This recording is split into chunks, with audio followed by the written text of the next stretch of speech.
For more on the Turkish referendum and how it could impact the country's future, we're joined now by Ahmet Berat ÇONKAR. He's a member of the Turkish Parliament and deputy of the Justice and Development Party, known as the AK Party. Berat, thanks for joining us. Thank you. So this referendum could lead to significant changes, far-reaching changes in Turkey. It would change the country from a parliamentary republic to a presidential republic. It would also give the president sweeping new powers. Why the changes? Of course, we would like to have our democratic system to be more institutionalized, because Turkey had gone through military coup d'etats, especially in 1960 and 1980. The current parliamentary system is designed as a hybrid system where the military tutelage or the military control is still effective on the parliament.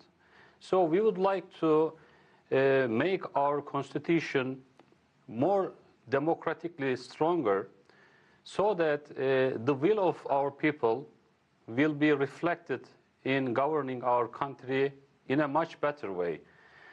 The executive presidency also will provide us the conditions that the executive branch of the government will be managed by the president and the cabinet, and there would not be two different powers who may get into conflict to each other as the prime minister and the president.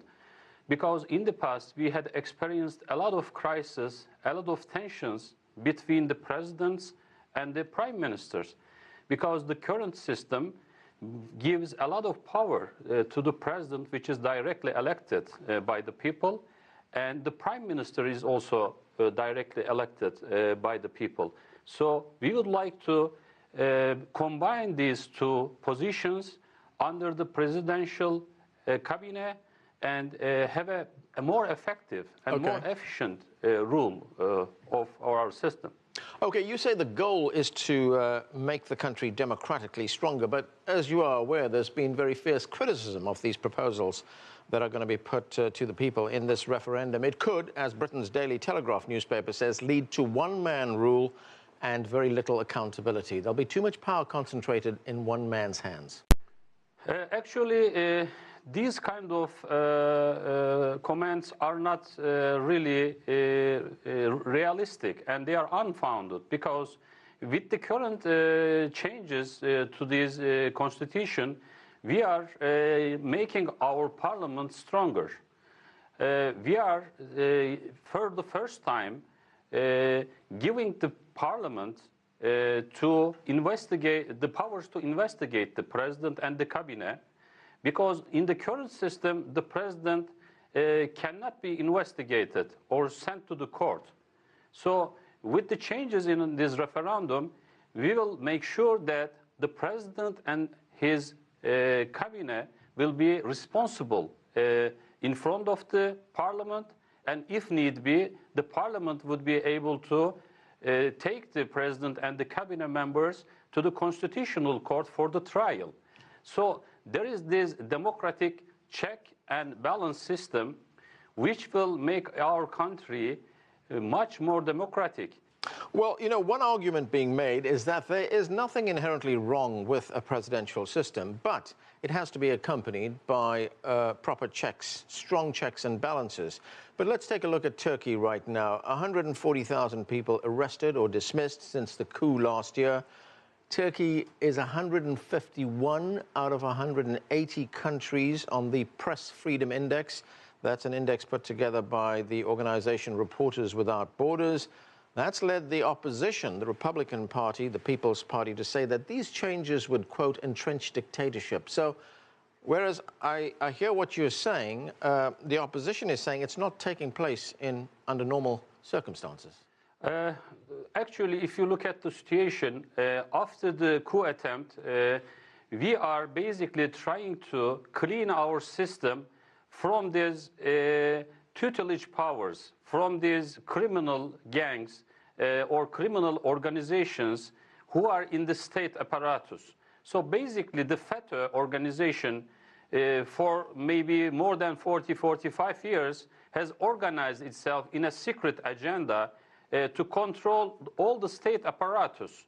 So they have put their people into military, to the police, to the different institutions, strategic institutions, as well as some journalistic positions as well.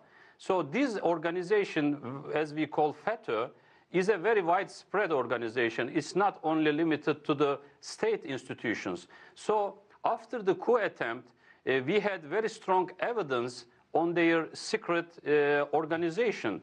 And we have been able to find out the scheme, the structure of the organization, and we were able to basically clean up our system from these criminals. And it is done by the Turkish constitution and the Turkish legislation. The codes, the laws are applied. We are part of the European system for the international commitments, and we are doing whatever we are doing under these circumstances. So if there is a terrorist organization and if there are people affiliated with this terrorist organization which is trying to harm this country, it is our right to defend our country under the rule of law against these kind of very dangerous organizations. Okay, you point out that Turkey is part of the European system, as you say, insofar as its international commitments are concerned. As you are aware, much of the criticism of these proposed changes that Turkey is proposing has come from Europe. In fact, the President Erdogan, has criticized the Netherlands and Germany for banning his ministers from speaking at rallies for Turkish voters abroad. Let's take a listen to what the President had to say. Let's watch this. Turkey is a de facto European country. The problem is that Europe doesn't want to see us as one of them.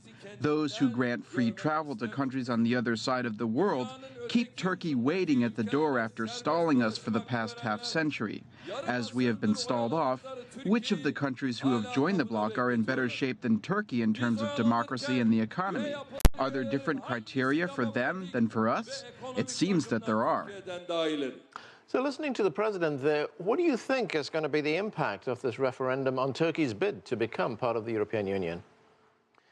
First of all, as the chairman of the Joint Parliamentary Committee with European Union, with European Parliament, I can very clearly say this.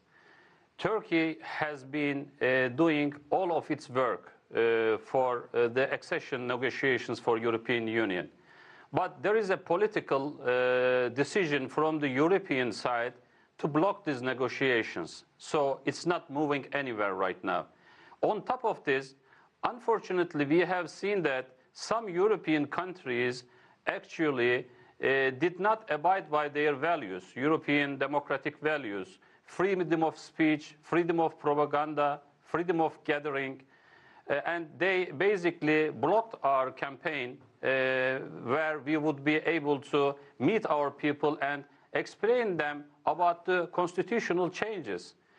They have done very unethical and unlawful acts against our minister and as well as our consul general, which are against international law. So European Union has to make a decision if they will be continuing to be abide by these values or not.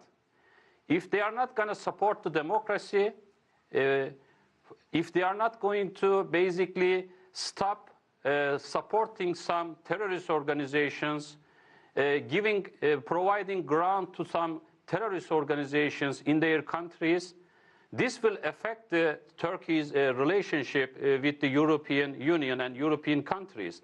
But after the referendum, we will be making a decision. We will talk to our European partners. We will tell to them, if we are going to continue in this way, let's discuss the issues in front of us and make concrete decisions. There is issue of visa-free travel. There is an issue of the immigrants from Syria. There is a lot of responsibilities that the European Union should basically deliver. So we will talk with them and we will understand their position and we will make a decision about how we will proceed about European Union accession negotiations for Turkey. Okay, Ahmet Berat ÇONKAR, thank you for joining us, sir. And we are going to take a break right now. More of our conversation about Turkey's referendum right after that. Stay with us, you're watching The Heat.